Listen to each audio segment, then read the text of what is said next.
and our guest tonight, Dr. Lorien Pichegru. We are also streaming on Facebook Live tonight. Good evening to you, Doctor. Before I hand over to Dr. Lorien to tell us more about the African penguin conservation, here are some interesting facts about her. The African penguin is an endangered species. While considerable effort is being made to conserve it, populations continue to decline at an alarming rate. Threatened by shipping, climate change, fishing, and oil spills. Will this species eventually vanish from our shores? Dr. Pichegru has been studying the impacts of industrial fishing on African penguins in Algoa Bay for the last 12 years. She's been sharing with us tonight the science, the politics, the successes and the failures of African penguin conservation, and what is being done to save these lovable little animals. She uses animal-borne miniaturized recorders such as GPS recorders, combined with pressure sensors, cameras, etc., to determine the sea behavior of several species of seabirds endemic to South Africa. Having studied in France and South Africa, Dr. Pichegru is an adjunct professor at the Coastal and Marine Research, CRM, Institute at Nelson Mandela University, and senior research consultant for the Sustainable Sea Trust. Dr. Lorien, I am handing over to you and looking forward to the talk. Thank you. Thank you very much, Francois. Good evening, everyone. Thanks for attending tonight, and thank you very much to the ETHR to invite me to talk tonight. It's really a pleasure to be able to talk to you. So I'll have to share my screen now. Give me a second.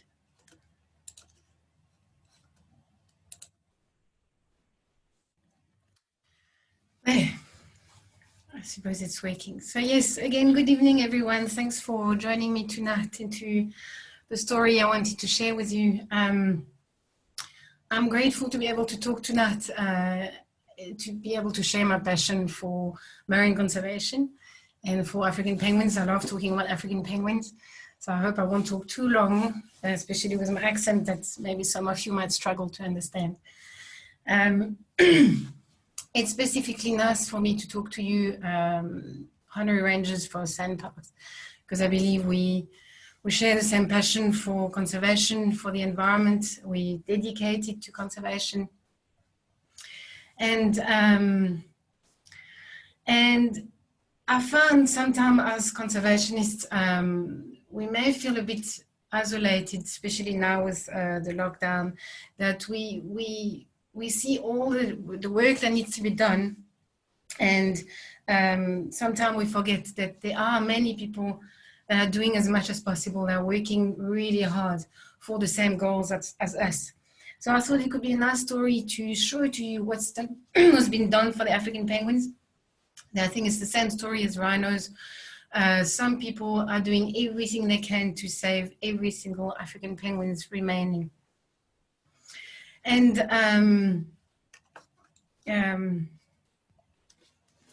so that's a bit reassuring sometimes, you know, as conservationists to see what other people are busy doing.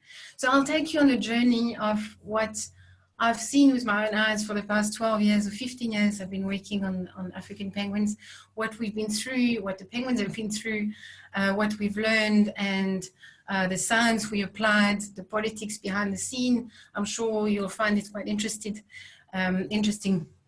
You can't do conservation without politics, we know that. I'll share some of the failures we had, but also some of the successes. So I'll finish with the success to finish on a better note. But before we embarked on that journey, I wanted to give you a little image maybe to take home. I'm sure that you might find useful. So I'm sure you must have found yourself, like me many times, into a discussion where you talk to that one person that doesn't know about conservation, and then they ask you, why are you spending so much time and effort and money and energy into saving that one bag or that one frog or that one penguin? And we sometimes a bit lost for words to explain why we should actually care for the environment and why we should work towards conservation. And the image for that I found useful to use is, it's not about the species, it's about the biodiversity.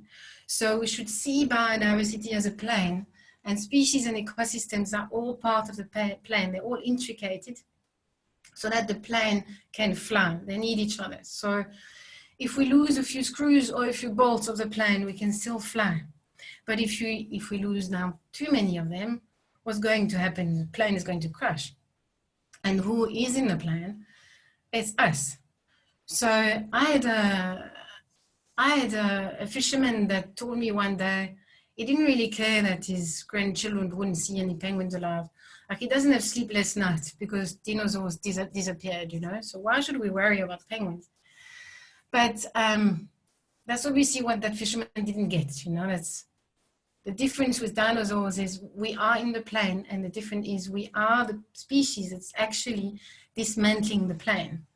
So that should be changed, and that can be changed, and raising awareness is actually key for that. So I hope that image might help you the next time you'll have to explain conservation to people that don't know about it. But now, why should we care about African penguins in particular? I think that picture says it all. It's because they're cute, because everyone loves them. A lot of people see them as a symbol of love, that they stay together for the rest of their lives, and it's actually really not true. They cheat on each other with their husband, with their neighbors. I've seen that myself. They divorce and everything. So they're not cute for that reason. But people do love African penguins. Even real men do. So if you are one, you can buy your t-shirt there at Simon's Town. But also, they are the only penguin in Africa. And that's something we want to keep, surely. So we've got 3 subpopulations of penguins. Some in Namibia, there are very few left there. One population on the west coast of South Africa, and one on the east coast there in Algoa Bay, where I am working. And the reason why there are no penguins in between those subpopulations is because there are no islands for them to breed on. So penguins need to breed on islands because they are vulnerable to land predators. And another reason why we should conserve penguins is because we are losing them at an alarming rate. We lost 90% of them in the 20th century, and another 70% now in the 21st century of the remainder. So they are now endangered since 2010. But perhaps what's even more important, and the reason why we should conserve them, is because African penguins are sentinels of the ocean. The oceans are difficult to monitor. They're difficult to access. They're expensive to study. It's very difficult to study cetaceans or fish or even reefs. The nice thing with seabirds is they feed at sea and monitor the ocean for us, and then they breed on land where they're accessible. So on land, we can count them, we can count the chicks, we can see the survival, we can actually stick device on them that can record their behavior. So when they go at sea, the device records a whole lot of data. When they come back on land, then we can take our device back, download the data, and read the story that the penguins have to tell us. And as you can see, the population is decreasing. The story they're telling us is not a very nice one. So African penguins are depending on small pelagic fish. So that's your sardines and then your anchovies. Like other endemic seabirds that we hear less about, which are the Cape cormorants or the Cape gannets. And I'd like to say, and tour operators are also depending on small pelagic fish. That's your sardine run. That's a lot of income going there.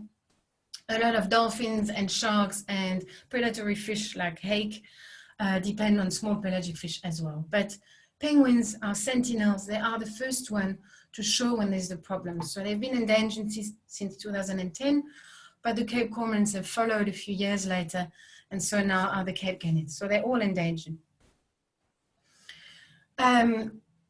What's important to know here is that small pelagic fish are very important in in all oceans. They are the most abundant fish in the world.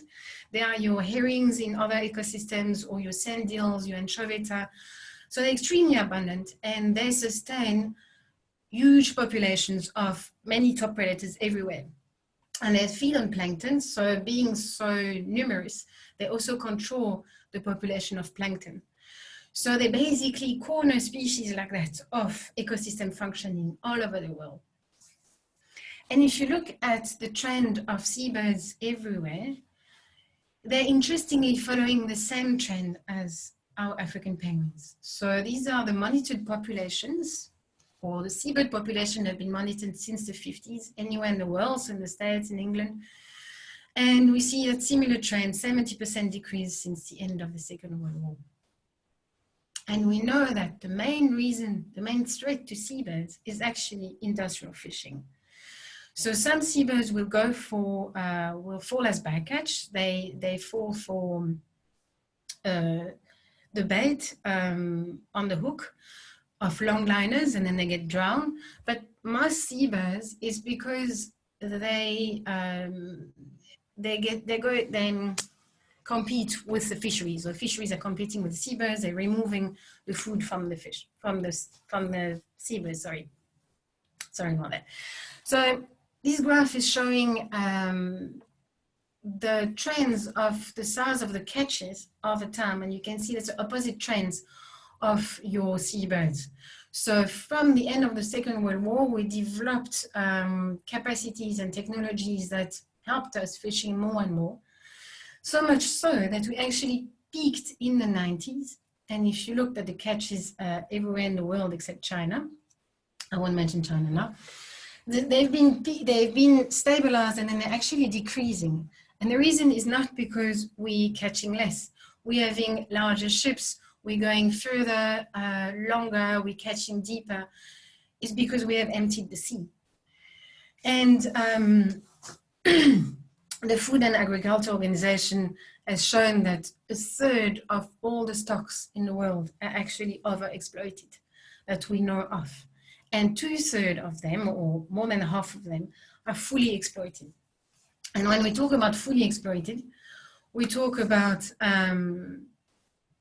how the stock can just stay the same amount, more or less, so the fishermen can always catch the same amount and keep the jobs and their revenue.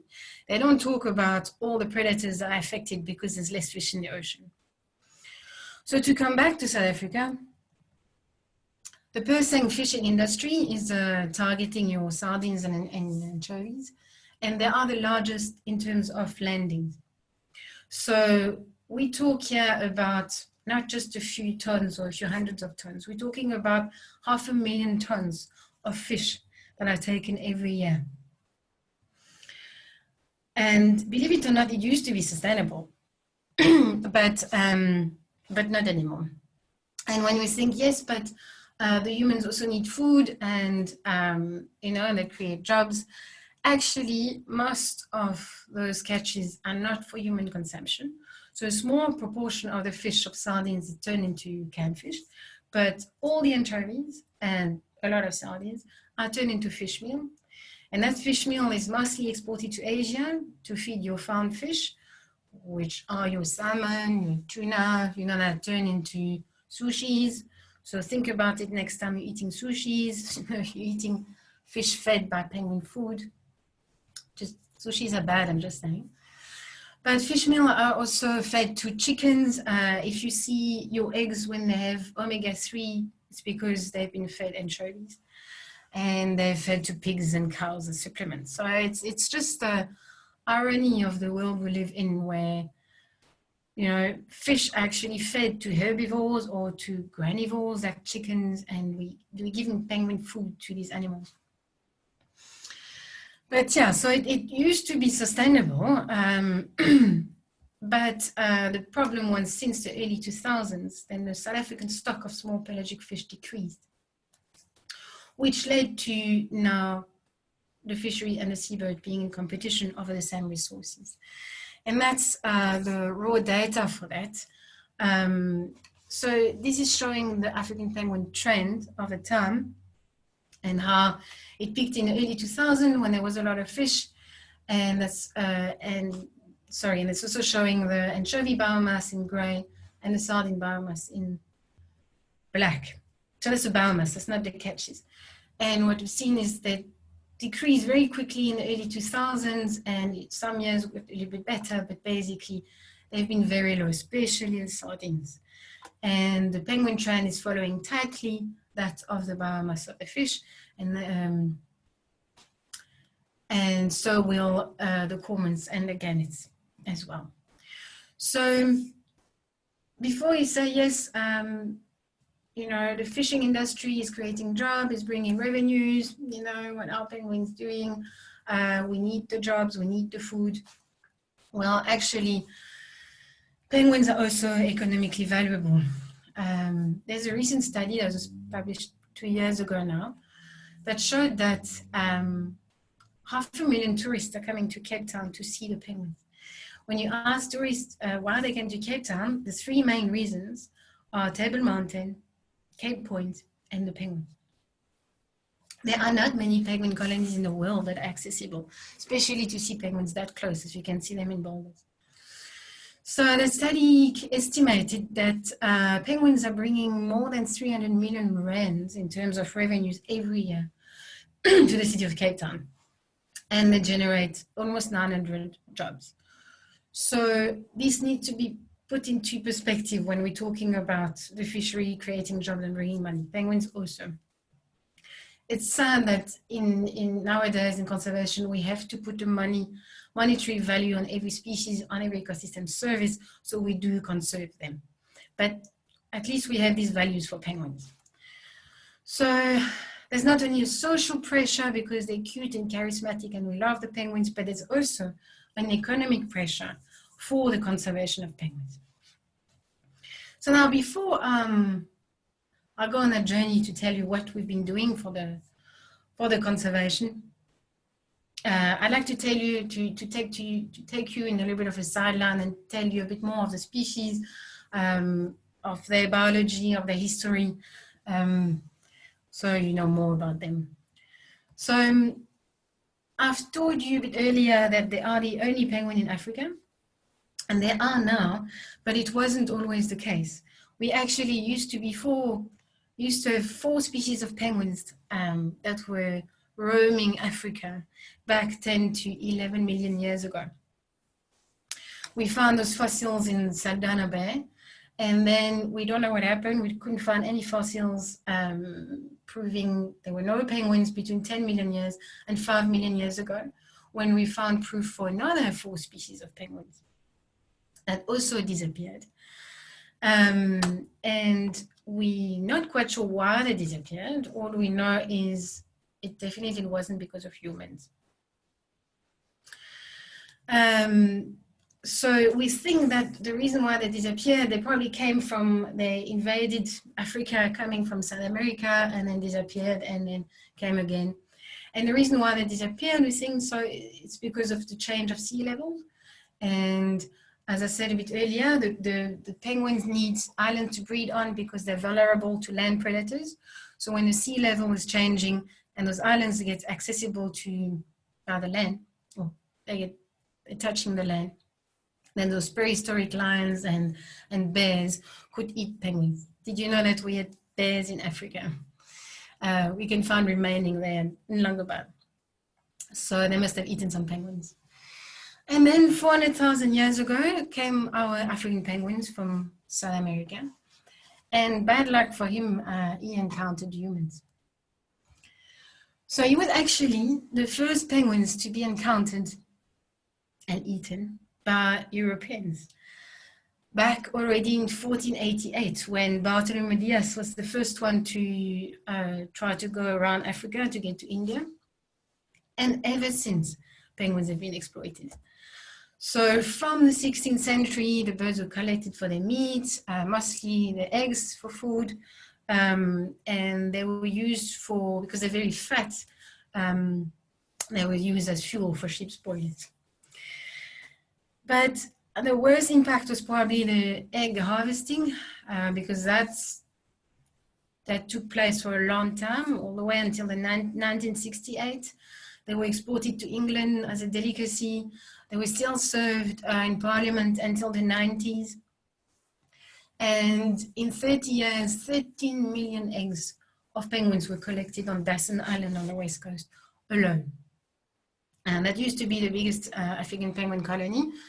In the 1930s, we have an estimation of 1 million penguins on that island alone. And to give you an idea, now we've got 4,000 left there.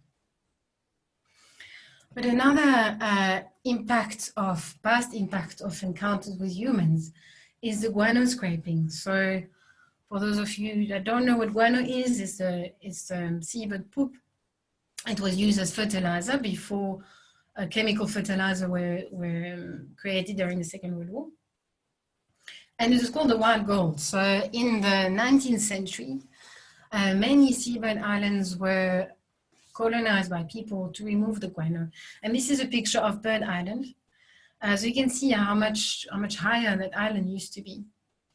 So 200,000 tons were removed from South Africa in 1840s. You would think, wow, will that affect the penguins? I mean, it's really not them directly, but actually penguins are adapted to the cold, to cold water. So they do struggle in the South African sun. So they dig burrows into the guano, so it makes a nice little shelter, moist and cool, away from the sun and from the predators. So by removing the guano, we're now forcing all these penguins to breed on open nests, like that nest on Bird Island, where they are vulnerable to predators such as kelp gulls. And it can be really bad. I mean, I've seen kelp gulls on Bird Island ganging up around one nest of penguin. They're harassing the penguin until the one penguin lifts his bum to attack the gull in front of him, and the one behind snapped an egg from under the penguin. So they could have a really huge impact on the population of gulls. And then in winter, then the chicks are also vulnerable to the storms and the rain, just like we have at the moment in PE. It's freezing. It's been raining for the past 3 days. I can bet you that I don't know how many dead chicks there will be now on Bird Island. They're not waterproof yet, so within 24 hours of being wet and cold, they actually die. But we are now saving them, and I'll tell you more about that later. And the last, but perhaps not least, of the encounter consequence of human being in the penguin's habitat has been a massive overfishing in Namibia in the 60s. So I'll go quickly on that. It's basically showing the graph was published a while ago, showing the relative abundance of fish in the Namibian waters, showing that it was a peak in the 60s, and we fished them all. The stock completely crashed. And now, 60 years later, the stock still has not recovered. There are no sardines in the Namibian waters. There's just a few tons. And obviously the consequence of that, if you look at the penguin population, following tightly the trend of the fish, same with gannets just a little bit later, and then the cormorants. And so the seabirds have now disappeared mostly from Namibia. There's very few left. And the problem is that the system can't recover now because by removing the fish, they can't predate on the plankton anymore. That means that they can't predate on the jellyfish larvae. So now in Namibia, in the waters, you've got 4 times more jellyfish in terms of biomass than fish. And we can't get out of that system. It's over. So that's the consequence of overfishing. So we can say, well, back in the 60s, we didn't know what the fish were working, we didn't know all that, how much fishing we were doing. But now we don't have that excuse in South Africa nowadays. So we mustn't get to that situation. But there are some good news about African penguins. So this is the latest publication on their population trend from the end of the 70s to now. Yes, it's been decreasing. However, what is very interesting here is to see that a peak in the early 2000s. It's showing that penguins can bounce back when the conditions are right. There were a lot of fish then in the early 2000s, and the penguins just responding very quickly. And the reason, which really gives a lot of hope, if the conditions are right, they can come back. And the reason why they can bounce back is because they've got a bit of a special breeding cycle is very protracted because there are fish the whole year round. There's no proper winter. They actually can breed from January all the way to August. You can find eggs on their colonies more or less all the time. There will just be a peak of the breeding season, which is different between the West Coast and the East Coast and all that. But they can breed for more than 6 months a year. They always lay 2 eggs. They can breed 2 chicks. Most of the time, they're only one of the chick will fledge. But they can, and then if they're successful early enough, they will relay. So they could actually produce definitely 2 chicks a year or even 4 chicks a year.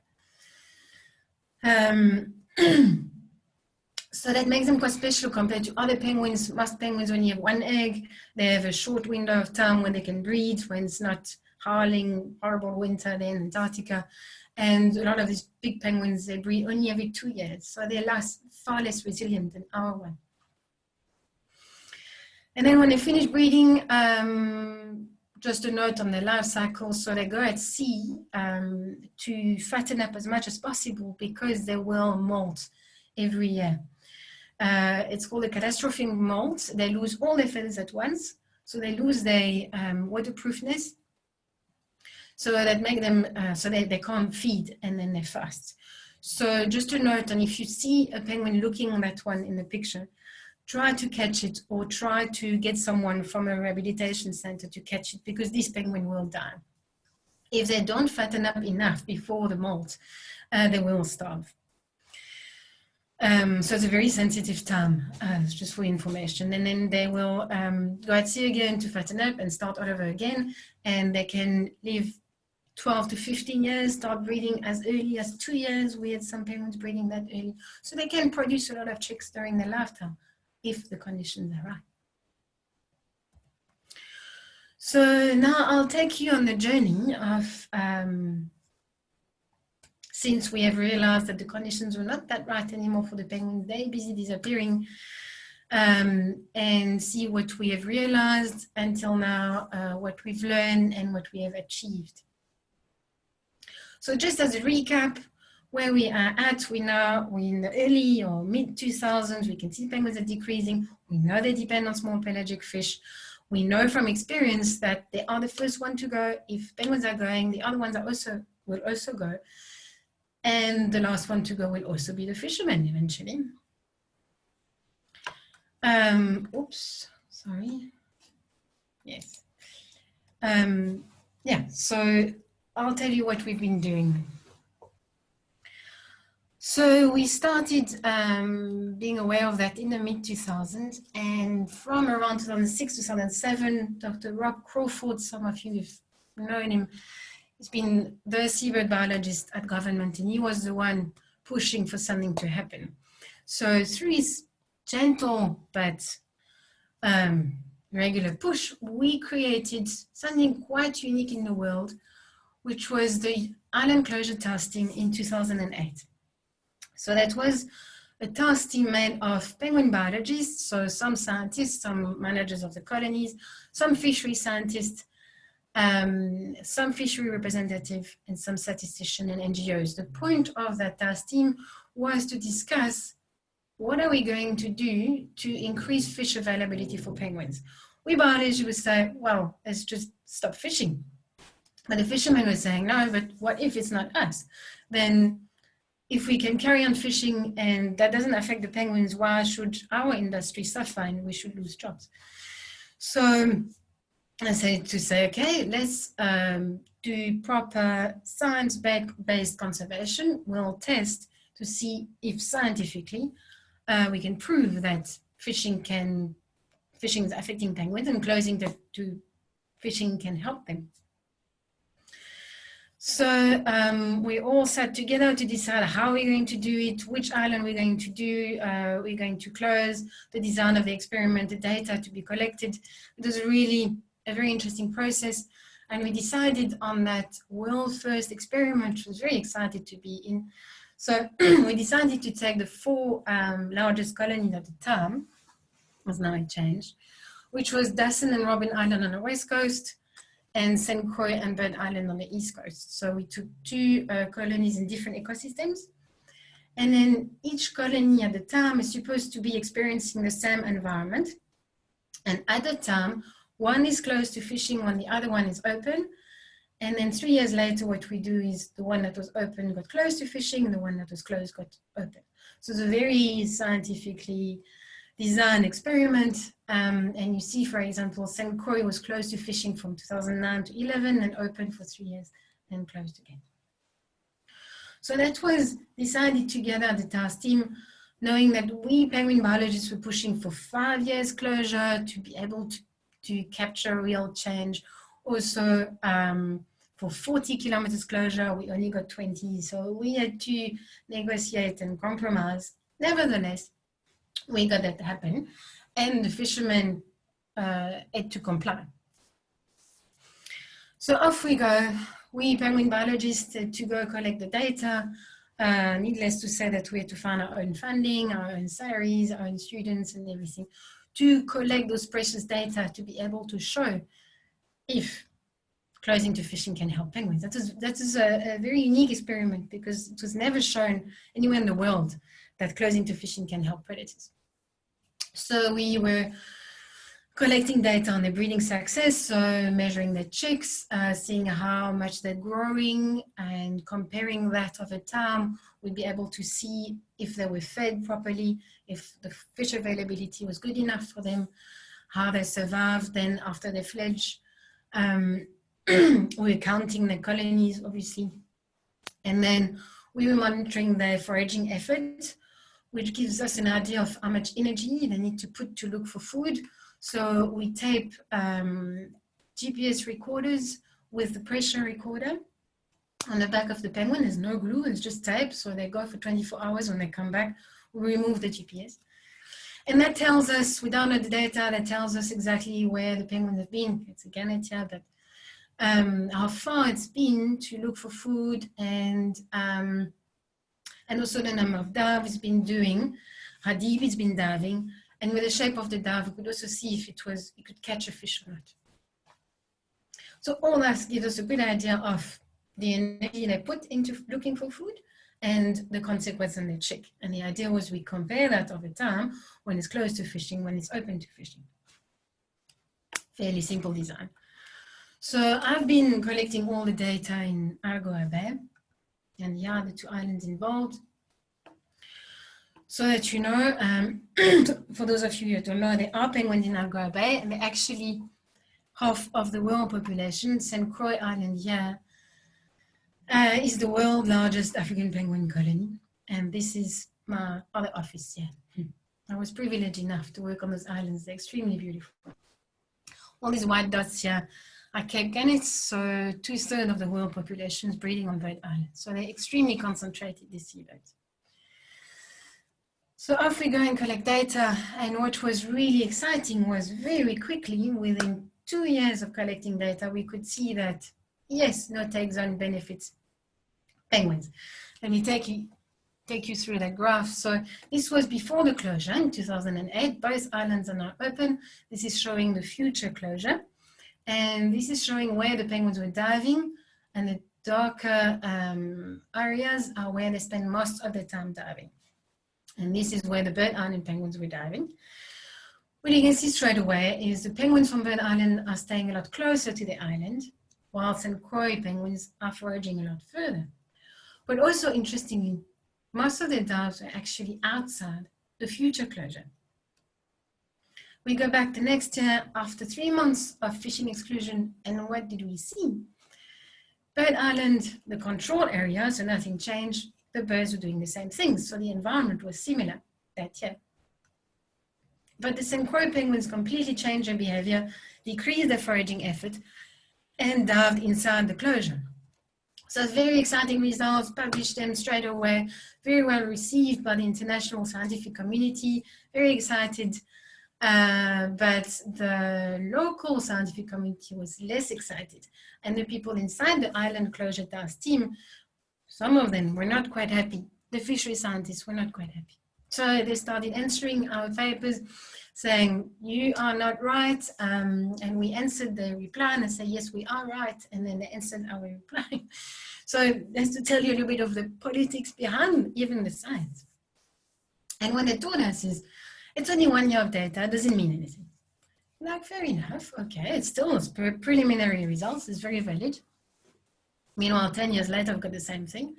But they were also saying, we don't know where the fish are. So because of that, they may have moved and there's nothing to do with fishing, no closure. So your results don't mean anything. So I was telling them then, okay, though you are the fishery scientists, so then you must come and count the fish here, you know. They use this scientific echosounder, which costs 5 million rands, to count the fish biomass around the country twice a year. It's extremely expensive. They do it twice a year. They do have the material. So, well, you come now, Algoa and do that then. They said, no, we're based in Cape Town and Algoa is too far. We won't do that. So now that leaves me with being wrong, whatever I do. So then we decided to raise funds for a private research vessel, and we had to invent a novel technique to actually do fish surveys without having the 5 million rand budget. So we use what you can see here, a recreational fish finder that you find on most any recreational fish, which costs 40,000, not 5 million. And the fishery scientists were laughing a little bit. So go, what can you do with that? And well, we showed that we can do very similar things. So we published it scientifically, proving that we can use a cheap device to count where the fish, how much fish there are between the colonies and where they are. Because that was the idea. We just needed to compare when it's closed, when it's open. Is the fish abundance changing? And what we found a few years later, my PhD students found that, interestingly, there are always more fish around Bird Island, constantly. And that's because there's a pooling cell here on the east, which makes it very good for the fish. So there are less fish available for St. Croix Island, but if you do close to fishing, there are more fish. Hello. At least now we've got more data to back it up. So today, 12 years of data later, believe it or not, the results are the same. So this is showing the maximum distance at which the penguins are foraging, so how far they have to go. And in blue is when it's open to fishing, in gray is when it's closed. Straight away you can see that the closure has no effect on Bird Island. I'll tell you why now. But there's a clear effect on St. Croix penguins, which are foraging closer to their colony. Except in 2016, where they forgot to read the manual and they went to forage very far from the island. And we believe it was any year. That's the only explanation we have, because the fishermen were not catching. A lot of other species there were also struggling, but the problem was that now that data point screwed the stats that we had to do. And because of that, the statistician that was sitting with us in the island closure task team, who by the way is paid by fishermen in other countries, was saying, well, it doesn't mean anything anymore. The stats are not conclusive, so we can't reach a conclusion. So 12 years later, we still have not reached a conclusion. If we look now quickly at the catches of the fisheries within 30 to 40 kilometers of the islands, these explain now why there was no effect of closure on Bird Island, because from 2011, actually, the fishermen stopped going around Bird Island. They went around Cape Recife and further. But here we can see that as soon as we close to fishing, there are less catches around St. Croix. There still are some quite close, because St. Croix is very close to the Pier Harbour. So yeah, 12 years later, we have demonstrated again. And if we look at all the islands now, there are my colleagues on the West Coast as well, it's a bit complicated, but very simply here, the green is saying that There's a positive effect of the closure. These are the different islands that are involved in the experiment, Dassen, Robinson, Bird Island. This is a different data we've been collected. That's a chick condition index, the maximum foraging distance I just showed you now, and the chick survival that I couldn't collect. And all indices are saying when we close to fishing, and improves the condition for penguin, except for St. Croix on the chick condition index. Don't ask me why, I really don't know to this day. So we've been repeatedly bringing those evidences, but the politics make it that we haven't yet gone to an agreement. We had a little bit of interesting cover in the press. That's back in 2015. It was so embarrassing to hear the public think about the public reading that we scientists were scrabbling over statistics and data, and because of that we haven't reached a conclusion yet, which is basically the failure I mentioned in my title. But I'm a born optimist. We are keeping on fighting every year. We keep on believing we will get to a conclusion this year. So this is now, working with the government to put that decision into place is a lot of work behind the scenes. So if I spend so much time talking about that, it's because I really believe that the main problem for penguins is fish availability. So if we do close, we can't add fish in the water. What we can do, the only thing we can do is to stop removing them. So we have to close to fishing. So if there's any way you honorary rangers from sandparks have any idea of helping the government to do that, it would be most welcome. But now I'd like to take you on the other side, on a parallel road, on all the other things that we've been doing for penguins, and we're actually a lot more successful, probably because there were no fishery scientists involved. So back in 2010, that's when African penguins got declared endangered by the IUCN. Some of us had the idea of having a biodiversity management plan. And that was a brilliant idea because there was no management plan like that for seabirds before. And a management plan is a legislative framework, basically. So it lists all the problems associated to, all the problems that the species are facing, all the threats, and all the conditions for proper management of the species. And there's also a list of action and a list of deadline, and who is involved and who have those responsibilities, and a clear deadline.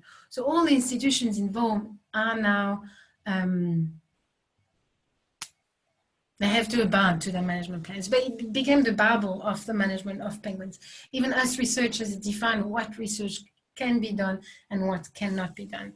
And the vision of that management plan was to stop the decline of the penguin population within 2 years of the implementation of the plan, and after that to have a population growth and to take them off the list of endangered species.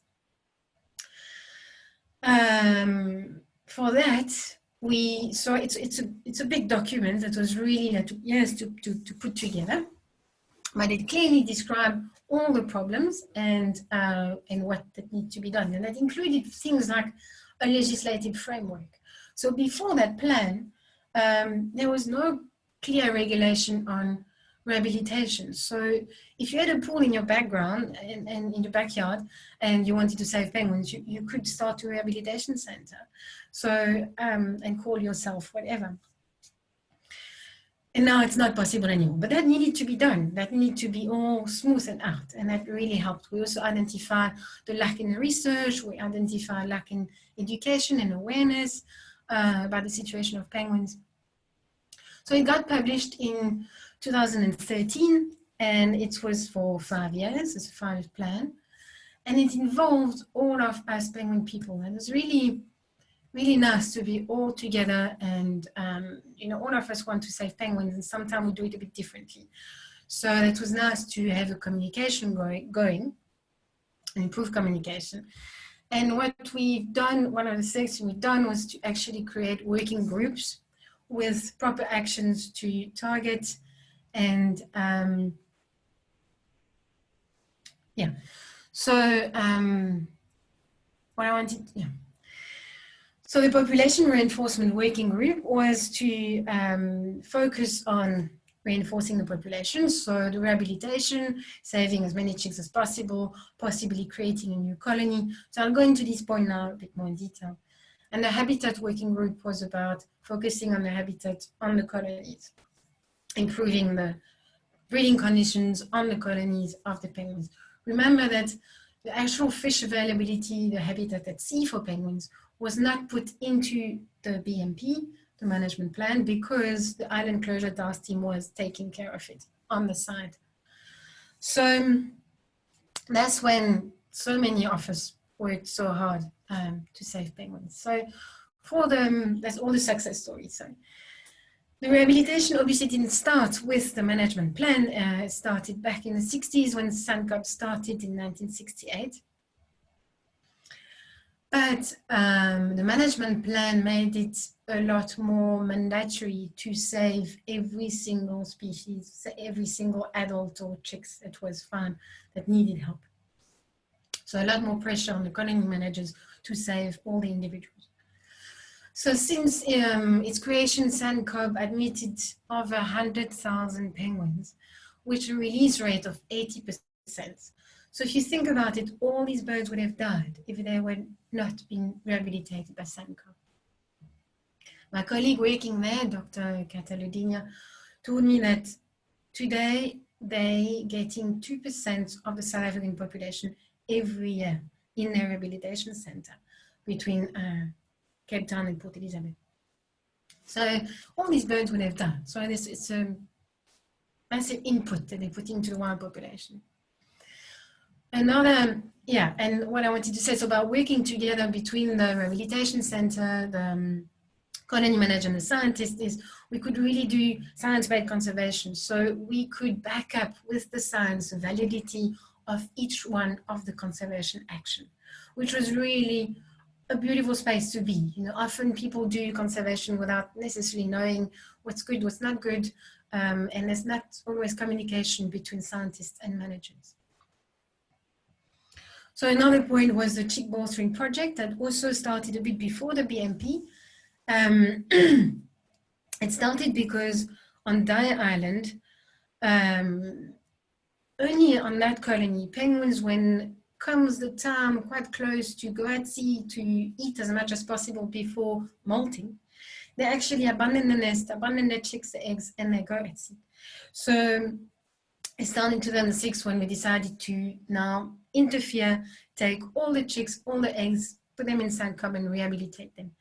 And what the BAP did was now we're doing it for all the colonies. So each time we see a penguin that is, a penguin chicks that is skinny, we will take them out.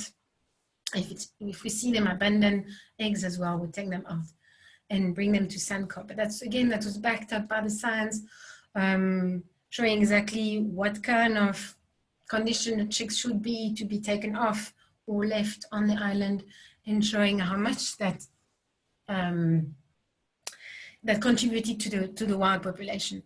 So since it started, over 7,000 chicks have been incubated, hen-reared, and released, knowing that the release rate was 80%. So the science also showed that the survival and the behavior was similar to that of wild chicks, so it was really contributing. So all the chicks would have died. If you think about it, that's actually the production of 3 years of the colony of Bird Island.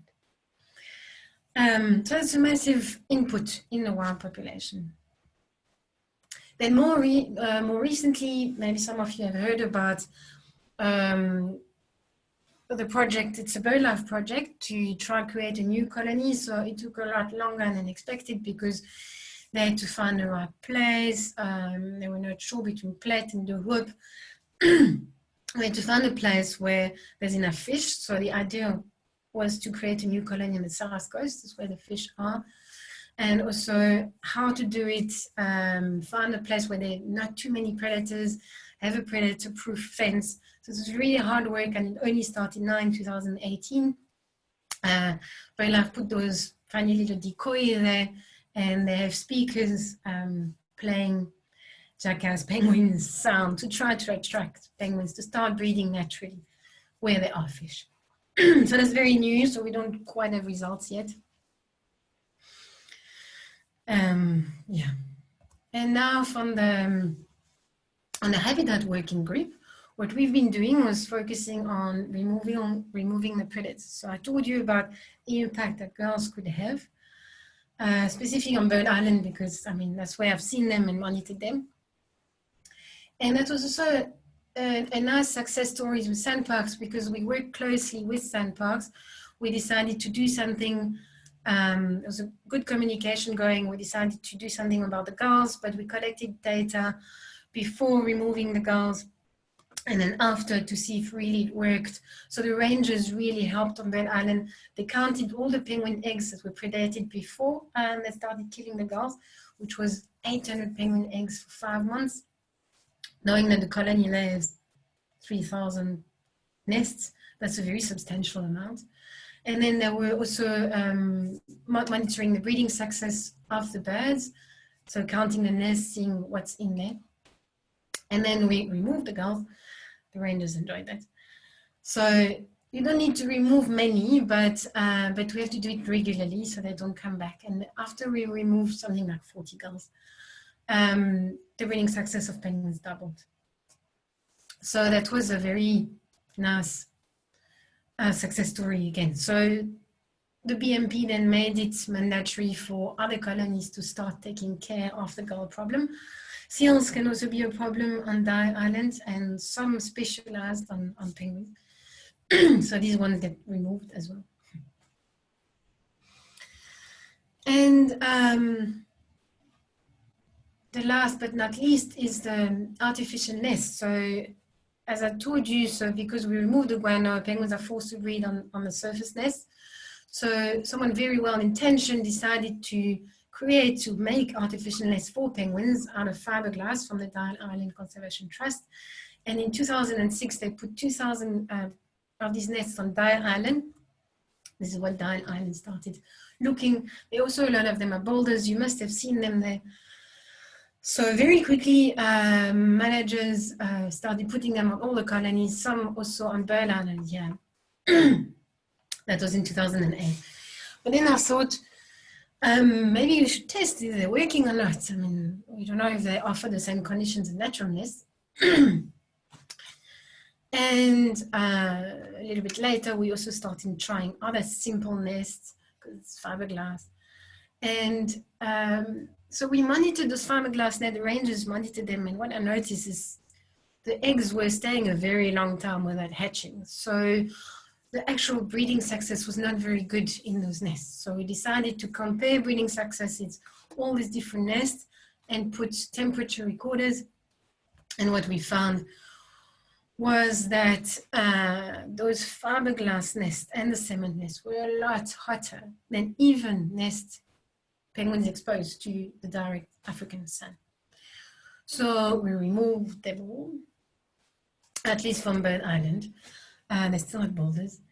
And then we worked on more type of artificial nests and different design. And we came up, now 2 years later, the Dye Island Conservation Trust came up with the Deluxe 5 stars SPA integrated artificial nest for penguins with the aircon and DSTV. You can see the little antenna here.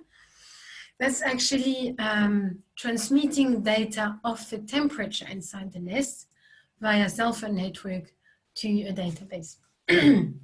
So we're monitoring them to see if they're working. So I don't have results for that. We believe that they are working. We're hoping that they are working.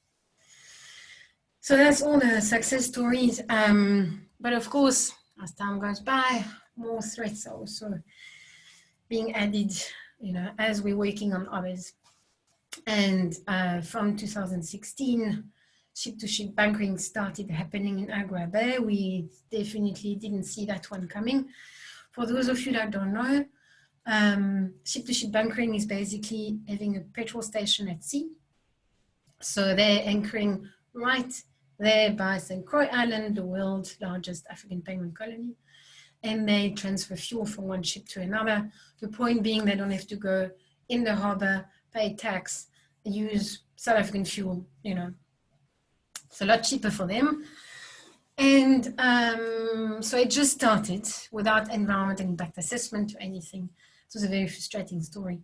And within 6 months, bam, of course, what happened was an oil spill, the first oil spill. We had 200 penguins that were oiled. And so what was the solution is creating more working groups. So this time with the SAMSA, the South African Maritime Safety Authority, that authorized bunkering to happen, with the Department of Transport, and again, penguin biologists, the rehabilitation centers. And can I say, it's useful. Communication is going, and we're trying to find a middle ground, and also fighting bunkering as environmentalists as much as possible. So far, we have been managing to limit the amount of operators. So, yeah, but towards the future, and what's positive is we are busy drafting the second biodiversity management plan. As I told you, it was 5 years document. So this one will be active from this year to 2025. And now we've seen that we did a lot of the actions. We were successful in many of them, but we were not successful in the vision of halting the penguin decline. So the second one would be maybe a bit more proactive, even if it's possible, including pushing too close to fishing around most of the penguin colonies, bolstering new colonies through the release of hen-reared chicks, possibly captive bred penguins, but we're not there yet, and limiting the risk of oil spill by zoning the shipping and the bunkering. So we will probably get it published at the end of this year or next year. And the other good news was also the creation of a lot of marine protected areas last year, including the Great Adder Elephant one, and there was a Robben Island one also. But as we've seen from the research that I've showed you, it is a bit too small to be really useful for penguins. What we do need is 40 kilometers or at least 20 kilometers fishing exclusion, sardine fishing exclusion around the main penguin colonies. So I'm ending up on that. Those in 2019, so there were another 21 MPAs that were created, marine protected areas that were created all over South Africa. So there's all these numbers that you can see. That's a lot compared to what there used to be, but there's still very little. It's only 5% of the economic exclusive zone. Meanwhile, we are supposed to be on par with the rest of the world, which should be 10% of the exclusive economic zone. So there is a push to have more MPAs created. And that's really where we should be going for the penguins and for the rest of the environment. So I'll end up on beautiful pictures. Algoa Bay is a hope spot. It was declared a hope spot in 2013 by Dr. Sylvia Earle, who is the Jane Goodall of the ocean. She came to PE. She was amazed by the biodiversity we have in South Africa in general. So by trying to have 10% of our EEZ safe, that means that 90% of the rest can be abused. So really we should reverse that trend and have 90% of it safe and really scale up our conservation ambitions. As a reminder, our human economy and our survival depends on healthy ecosystems. You know, we are part of that little plane there.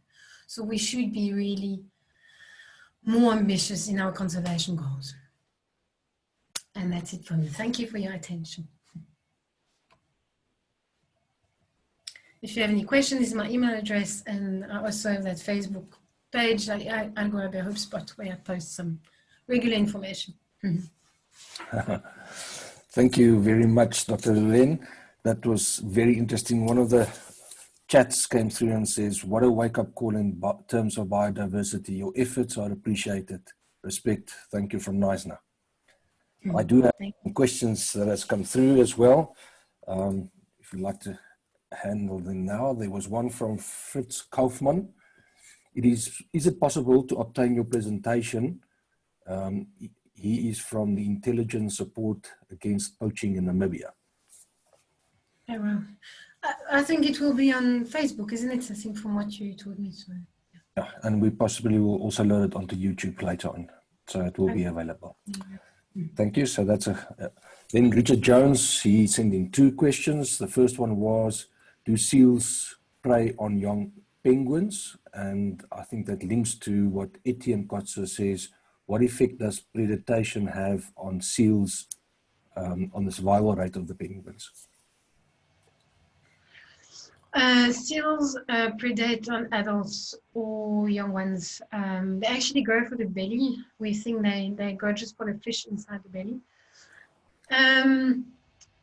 It's pretty bad. On some colonies, a lot worse than others. For example, in Algoa, we have very little predation. So we believe it's a learned behavior from certain seals, and it's often young male seals, and they learn from each other. So it's a massive problem for Cape Gannets as well on Magas Island, and Dev now. So he's shooting some of the seals that are targeting the seabirds that are getting specialized. So there is, I didn't talk about that, but there is management for that as well. It's very difficult because seals are clever, and when they hear the boat, or they just disappear. But they do manage to shoot them, and or some of them. Again, we don't need to shoot a lot. It's just a matter of removing the specific ones that are specialized into that bad behavior. Okay, yeah. All right, then John Buerta, he says, in 2016, an article, you and the co-researchers stated that human disturbance of breeding African penguins potentially might be mitigated through increased levels of tolerance to humans. So how long does it take for penguins to become tolerant to humans, was the question. I didn't only say that in the paper. I think it was also, it's a possibility. So I'm still developing that research. But what I was also saying is, in case if they don't habituate, it's important for colonies like Boulders, Stony Point, with a lot of people, to have a section of the colony where there are no people allowed, because either the penguins adapt to people or habituate to people, or the shy ones leave. And that is a possibility as well. So that's why in terms of management, as long as we don't know, it's better to have a section of the colony. It's just not accessible. We're not sure how long it will take for them to habituate. I must say the Boulders colony has been there for 20 years. It still shocked me when I walk there to see people shouting and kids screaming and the penguins not reacting at all. And on penguins on St. Croix Island, you just look at them and then they start running. You know, that's extremely wild there. So it must take a few years, and definitely if they're born there, if they hatch there, then they will be habituated to people. Okay. All right, then another question from Richard Jones is, do the pelicans that breed on Dawson Island prey on the penguin chicks? Not really, because on Dawson Island, first, there are no penguins anymore, but also they breed on burrows. They still burrow there. They've got sand, a mixture of sand and guano. So they are the only colonies where they still have many burrows. Pelicans eat mostly gulls, terns, and gannets, and it's still a problem for gannets on the west coast. So luckily, pelicans are not a problem for penguins. And then he asks, are there rats on St. Croix and Bird Island that could reduce chick populations? Luckily not. We are blessed for that. There's a lot of these musculus, little house mice. There are a lot of them, but they're not predating on chicks so far. You know, I'm sure you've heard about that story on Marion Island where they eat the albatross chicks. It is possibly also a learned behavior. And that doesn't happen yet on those islands, on penguins. Okay. Let's hope it doesn't get there. Yeah. Then a question from Phil Strauss. It's about the 11 new colonies of the largest penguin species, the emperor penguin, that has been discovered in Antarctica. Yes. Through technology. Yeah, so from what I understood, so it's been 10 years or so that we're using satellites to look at Antarctica, and we've been discovering colonies of emperors and Adelie penguins or different penguins. It's very exciting. It's kind of pumping up the numbers, but it doesn't mean that the species is doing better. It's just that we didn't know that they were there. So we use satellites to look at the color of the ice shelf. And the penguin colonies, obviously, with all the guano, will change the color of the ice. But I also saw from that article that they are not more safe than other colonies elsewhere in Antarctica. So that's basically just boosting the numbers that we used to have for emperor penguins, but they're as threatened as elsewhere, so on the continent. Right. Then we've got a question from Keith Newman. He says, in previous webinars, we have seen community conservation as a way of getting local people on board. Are the fishermen you talk about locals, and if so, have you had any success in introducing community conservation ideas to get buy-in for reduced fishing around the islands? That's a tricky question. Because there are different types of fishermen on the West Coast and in Algoa Bay. On the West Coast, there are largest industries. It's also historical. I don't think I've got an hour to talk about that, but I have tried to install a dialogue with the local fishermen here in Algoa Bay. I had a student that finished a master's last year, and she went to talk to them to try to understand their perception of conservation in general, of marine predators, of penguins. And they're not against them. They would be ready to conserve them. They're prepared to say that fishing is really bad for many ecosystems, but not them fishing. It's never their fault. So it's quite difficult to get to dialogue. And of course, I had her going also because she's younger and they didn't know her. So, you know, with Tom, there's a little bit of, how can you call that? A bit worry. I think they're worried that my influence will bring more marine protected areas, which will affect them. So it is quite difficult to have a dialogue going, but I'm definitely want to do that more. I was hoping to do that this year before COVID. But I think it's crucial. We have to have the local community buy-in, and they have to understand as well. And it goes both ways. You know, we also have to compromise, and that's what we're doing. We should be closing a lot more for penguins, but with 20 kilometers, it will already be something. Yeah. Okay. Then Chris Aitken says, do penguins coexist with Cape Gannets and Cape Cormorants on Malgas and Yatten Islands? What is the relationship between penguins and pelicans? And pelicans. I think I answered that one was about pelicans. But yeah, there are a few penguins left on Malgas Island. What we've seen over time is all these penguin colonies from the West Coast, they actually dwindled. So there's hardly any there on the West Coast National Parks. I think there's like 5 nests or 8 nests on Malgas Island. Sure. Yeah, there's just no food. There's no fish there.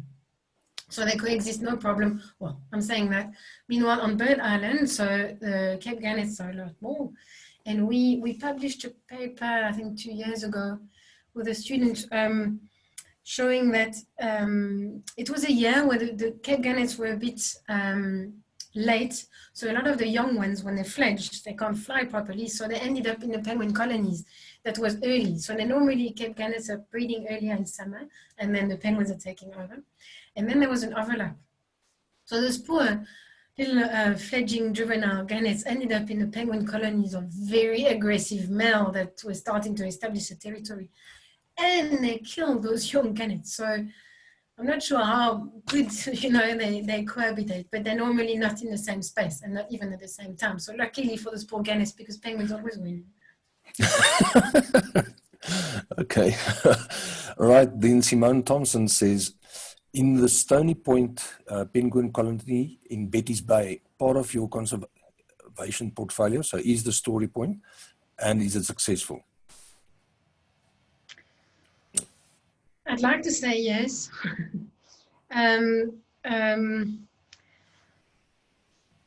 Yeah, there's a lot of work done at Stony Point. The good thing about Stony Point is that there's a lot of fish around. So the penguins are doing well on that level. The sad thing is it's a land colony and it's accessible by land predators. And leopards have been there regularly. I think a few years ago, one leopard killed something like 50 adults in only one night. They get eaten by caracals, by mongoose. So I think it's a bit of a sink, that colony, because penguins from Dyson or Robben Island, they're coming down south and then they settle in Stony Point because there's fish, but actually there are a lot of predators the penguins are not adapted to. So the management of that colony is very good. They're really working hard to chase, to have predator-proof fence and all that to be effective. But you know, you need one leopard in one night, and that's really a huge cost to that colony. Sure. Yeah. So what we need is fish, really.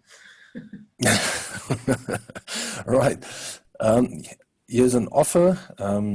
We'll give you the details of his email address through. It is a person that has spent 4 years running bunkering operations not in South Africa, and he's got advice to offer on technical and legal matters. Yeah, that would be more welcome, most welcome. Okay, so we'll pass those on to you. And then last two questions. Trevor Miller, he says, is there a plan to take one egg from each nest to increase the population and add that into a new nesting site? No, no. I think the problem is not quite the nesting site. Again, it's the food when they fledge. The plan is more to take all the eggs when they're abandoned. So we wouldn't take an egg from a live nest, and all the chicks that are abandoned or malnourished. So that's what's being done. And we are talking about possibly releasing captive bred penguins. So at this stage, African penguins breed very well in captivity, but they're not allowed to be released. So a lot of zoos and aquarium, they don't have space for their penguin colonies to increase. So they have to prick the eggs so they don't survive. So they get shocked because they want to release those chicks into the wild and contribute to the population. But it's a bit more complicated than that. So at this stage, we're not doing that. But that would be possibly the next stage. I think as a scientist that it's pointless to release all these chicks if the environment is not right, if there's no food. You know, it's almost cruel, like unethical to release them in captive bred way. Then a question from Christine Rodriguez. The Boulder penguins brings in much needed revenue to Cape Town. Do the two penguin colonies at St. Croix and Bird Island offer day trips, which would allow that for tourism and for employment? Yes, Bird Island is too far. It's 70 kilometers from Port Elizabeth, so it's too expensive to go there. It's not part of the tourism route. But in Koi Island, there are a few local operators that are taking people to see penguins and dolphins there around the island. Yes. But it's very small, so it doesn't create many jobs. But yes, they definitely could increase. Yeah. Thank you. And then our last question for tonight is from John Friedman, asking, have you seen any evidence of a diet change in penguins in your area? Example, penguins opting to eat squid instead of sardines. No. They're specialized. That's what they eat. So they're not very flexible. They're not like seals will eat something else, but penguins, they just want anchovies. And the reason for that also because there's a lot of energy. They're very oily fish. Squid is not really good for them. So they do eat squid sometimes, the baby ones, but it's just not nutritious enough, especially for chicks. Chicks can't survive on that diet. Thank you. And then I'm just going to have one last look at the chats. There's one that came in that says, excellent presentation, Lorien. I wish you luck in many and various challenges. Thanks for taking time and share with what you have come up with and the little known areas of work and what you have undertaken. Thank you.